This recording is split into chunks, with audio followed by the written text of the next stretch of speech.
Please subscribe and don't forget to press the bell icon to get notified whenever we upload a new video.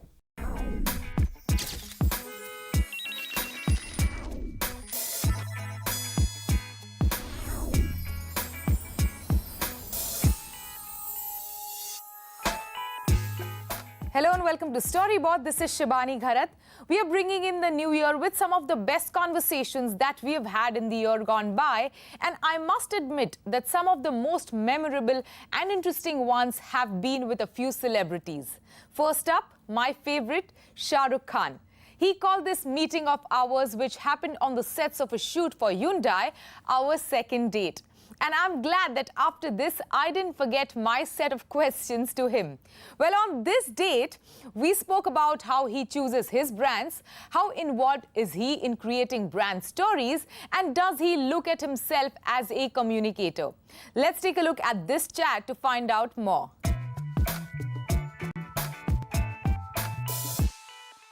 Not everyone is lucky enough to have their favorite star on their show not once, twice within a span of 12 months. And guess who the lucky person is? Well, hello and welcome to StoryBoard. This is Shibani Gharat. And in this special edition, special show of StoryBoard, we have Shahrukh Khan with us yet again. Shahrukh, so good to have you on our show again. Thank you, Shibani. Our second date on StoryBoard, so it's fun. You've signed so many contracts, done so many ad films, endorsed so many brands. Tell us about the first ad film that you worked on, the very first. Very strangely, it still is a part of me. I don't think I'm professionally or commercially signed with them. But Tata Tea was the first big one I did in Mumbai, which again did a campaign for me. I don't think it was commercial, where they kind of requested me to name, put the girl's name first in all the titles. It's about small changes. That was quite recent. Yeah. After I did it, they didn't use me for a long time. And many years later, they just kind of, during Chennai Express, 5 years ago, I think Balki was making it, and he said, I'd like you to do this gesture, so which I did. And what about the first one? First, I think, what a shoe company, Liberty Shoes or something. And then this road safety film. This was in Delhi, when I hadn't even done television then. Okay. Considering, celebrities and endorsers are receiving so much flack for the brands that they endorse or the brands that they are associated with, what is the filter that you personally apply when you are signing a contract with any brand? I think the 2-3 things that you can always apply, and even then fall short of what people have to say.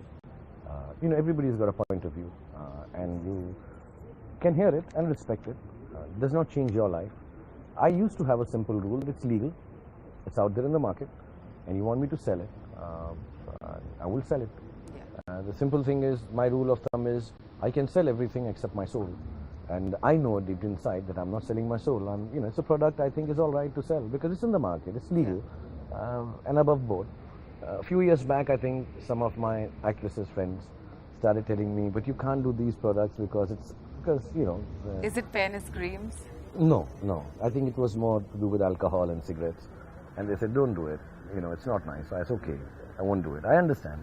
Because somewhere, I think more often than not, people, if they get used to seeing it for so many years, I think they start expecting better even if you're doing your best. They think of you in a light which you didn't mean to create or necessarily are that. But say I'm basically good. But people start really expecting even nicer things, whichever they think personally are nicer. Maybe you don't even think that. And I think somewhere you have to start realizing I am being given much more import than I really stand for. And okay. Then, yeah, like I've been saying this in every interview. There's a little kid who called me SRK, 7-8 years old. If he knows me like that, and if I am selling something which is harmful in the long run, what does it stop me from saying, okay, let's not do this here, just in case it doesn't make a difference? Having said that, I'm okay, my son watching it. But that can't just be the justification, So I can't just say, let's do it, my children. My children know I'm an actor, Maybe it's a different space. So perhaps I'm not clear about it, but the filters are strong enough. So I wait and weigh, and I have opinions in my own team. I've got a lot of girls and boys working with me, hundreds of them. It's okay, don't do it, yeah. If you guys don't want it, let's not do it. Are there categories that you consciously stay away from? They would be, the ones I mentioned, but not necessarily. I think some of them don't come to me only. I think there are some categories that just stay away from me. I'm too good for them. But there are 2-3 things only, which are kind of not right, I guess, to be selling it. And I think I'm liked a lot by children. So maybe the categories are a little wider for me than others.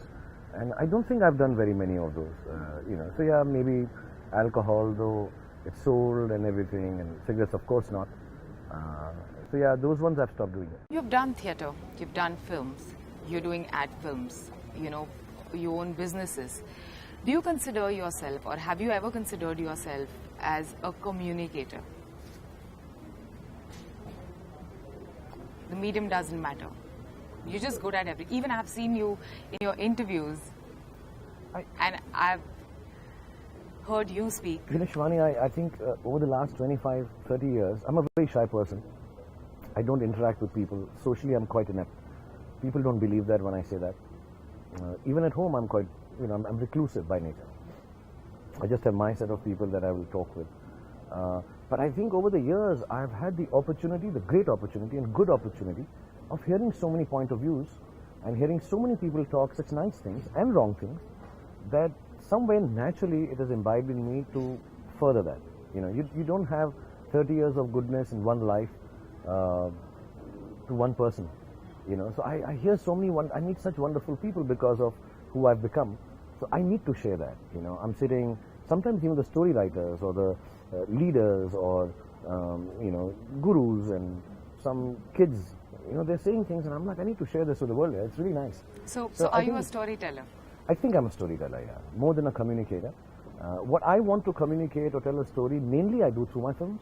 Yeah. But beyond that, if I'm called upon, like a TED Talks or say at Yale or somewhere where I think young kids would like to hear what I have to say, I don't presume, I'm not presumptuous that, everybody would like to know my story. No, I don't think so. But I think there is an audience that may not mind my story.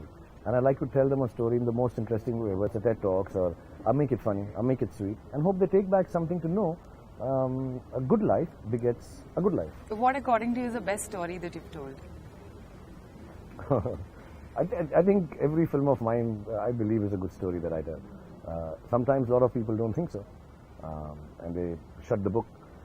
Sometimes some of the average stories, people love them so much that they ask for a sequel. So I think the storytelling is through only the books. My storytelling, I think the nicest stories I tell are through my eyes when I'm acting in a film. The rest of it, I don't get so many opportunities.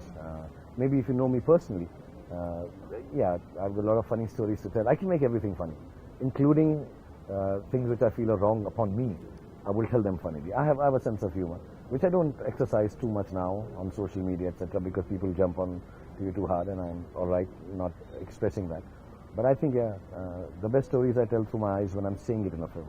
Sometimes people get it, sometimes they just don't get it now. And it's not their fault, it's my fault. So in an era obsessed, where brands are obsessed with storytelling, what would be your tip to the brands? I'm a big believer, especially with Hyundai now, because we've had a long, successful run, that instead of making the star of a film a product, can we just tell a story around the star? And I think some people are able to do that with me. Some people don't have the time or the money to afford me, so they want me to sell it straight. Yeah. 10% off on Diwali. So that's okay too. I mean, that's a story. Maybe sometimes to some people it's a better story that, listen, we're getting 10% off on Diwali. But I've done some ads which are great storytelling. I think there was which one did I like? Some of them are vague and different. They're not around the product, and they don't. And I'm saying they use me as a star. Yeah.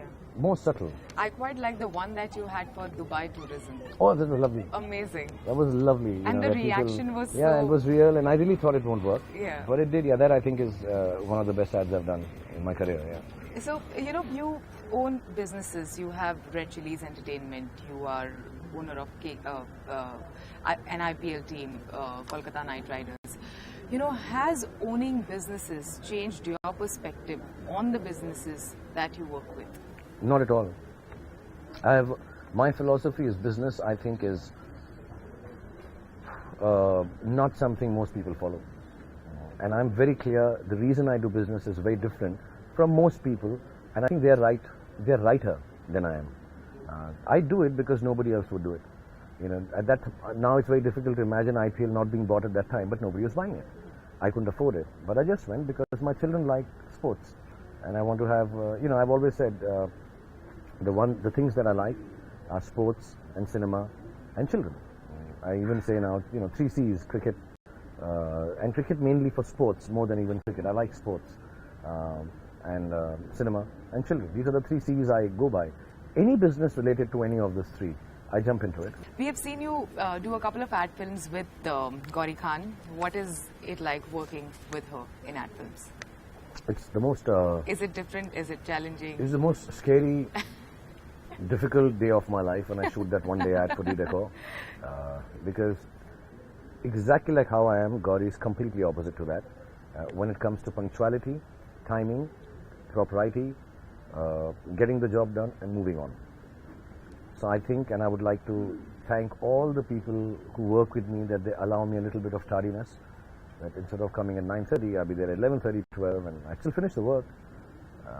But that ad, I have to be there earlier than anyone else, because she reaches at 8:30 for a 9 o'clock shift, and it's horrendous. It's the most difficult. I'm like, early in the morning, and it's never been, I've been working for years, it's never been, I better go to sleep, I have to get up early. I'm awake till 4, 5 and go for shooting, and I'm quite a maverick like that. But when we're shooting Decor, I have to be at my best behavior. I have to also not make her wait for anything. Here I can do an interview, just hang around, talk to friends, chat. So yeah, it is very difficult, and in spite of all that, I think they make me look really cheerful and happy in those ads. And they had a very clear directive that we sign you only because you're a husband. It's not the other way around. So that's the only ad I do as second lead. But I'm happy that it turns out well. From one charming endorser to another. Up next, we have a conversation that StoryBoard editor Anant Rangaswamy had with Anil Kapoor, where the actor spoke about how he connects with people and with brands. Let's take a look.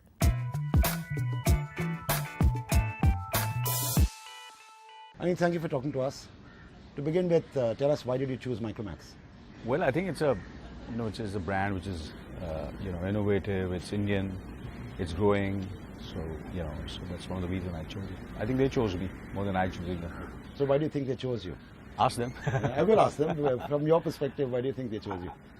I think somewhere, there is a certain kind of a connect of, because, how this country is a, massive country. It's diverse. It's got so many demographics. And somewhere they feel that I connect with everybody, and I connect with the families, which is important, and somewhere I feel connect with the youngsters also. Keeping all these things in mind, so because of the entire country being, there are different parts of our country, but I'm known because I've been working since many years and been reinventing myself, as people say, and been fortunate that this is my 4th decade in films. Right. And so somewhere I connect with people for 4 decades, so something must be there. When you're given an offer to work with a brand, what is the most important criterion for you to say yes or to say no? What is the most important criterion? You see, it's like films only, when you come up with what you see in a film, you see who's making it, who are the, who's directing is, who are the writers, the entire team, and has he proved himself in the past? And if he's proved himself in the past, if they are, they've been consistent and been successful, so they must be doing something right. Right. And if it's non-controversial, then it becomes even easier, And I said, and that's the way we do it. So, and this brand has been growing rapidly in the last 5 years. And it's an Indian brand, and I think the past people also who were associated with the brand have been very successful and respected brand ambassadors who are connected with this brand. So that also makes it easier for me to connect with it and get associated. Perfect. I hope this works well for Micromax and for you. Thank you. Thank you. We are a few hours shy of the new year, and we are bringing to you some of the best conversations that we have had in the year gone by. Before slipping into a break, we got you our conversation with Shahrukh Khan and Anil Kapoor. And now we have a chat that we have had with Hrithik Roshan. Hrithik, in this conversation, told us how, when he decided to join the Hindi film industry, a lot of people discouraged him from doing so, saying he will be a failure. But all he did was that he imagined himself as an actor and he made it happen. He spoke to us about this power of imagination, apart from speaking to us about how he chooses his brands.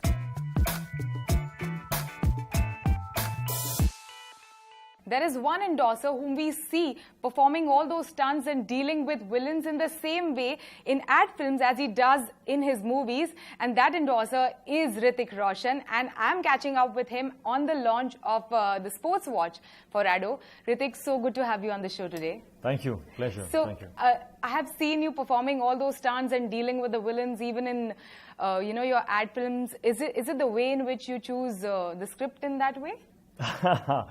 No, not really. I just make the best of whatever is presented to me. But I've had a really good relationship with Rado. The films that we have done with Rado have all been very enjoyable. And yes, they've had a lot of action because as sophisticated as Rado is, it's also to do with a lot of durability and strength. And so I think it all comes together well. In fact, even the first film for Ado, you had yourself rushing to a marriage ceremony. I remember that, and that was quite a hit. I love that one. Yeah. So tell us more about the association with Rado. Well, this association actually started off long before they signed me. I remember my dad used to wear the Rado watch. And I remember myself looking at his wrist and hoping that one day my wrist would look as strong as his with that watch on it. The wrist didn't quite grow up to be as strong as his, but I got to become the brand ambassador of the watch. Yeah. So that's a little sweet story that I associate, with Rado. And yeah, it's been a great association. I've been with Rado for 6 years now, and I think both are happy, Rado and myself. So tell us, how do you choose your brands? Well, I have experienced when you start off, you don't really have a set of rules that's passed on. You kind of like have to, gauge yourself. And what I understood was that I am always far more comfortable and happier endorsing or being the brand ambassador of a product that I either use myself or I love. So with Rado, both those things just are automatic because they literally are the only watches that I wear. Social media engagement, it has become inevitable for public figures. How do you deal with it? I see it as a tool. If I have to make an analogy, I see the gym as a tool. You can use the gym to gain weight. You can use it to lose weight. So you are equating a gym to social media. Just to bring to light the thought that it can be used in the way that you deem fit. I use it to spread positivity if I'm feeling positive, if I want to connect with my fans. I do not get affected by the negative side of it, although I would propagate the responsibility that each one of us should have towards ourselves, not to spend too much time and not to get too influenced by the viewpoints and perceptions of other people. And how does Hrithik Roshan deal with trolls? How do I deal with them? I don't get affected. If I can learn something from it, I learn something from it. And I respect it's somebody's point of view, and I don't have to do anything about it. It doesn't really matter. Okay. All right. Thank you so much. Thanks for speaking to us. You're welcome. And up next, we have celebrity chef Sanjeev Kapoor. Sanjeev Kapoor agrees that being a chef, he has had an additional responsibility when it comes to brand endorsements. He speaks to us about how he chooses his brands and why have chefs become a hot property for brand endorsements.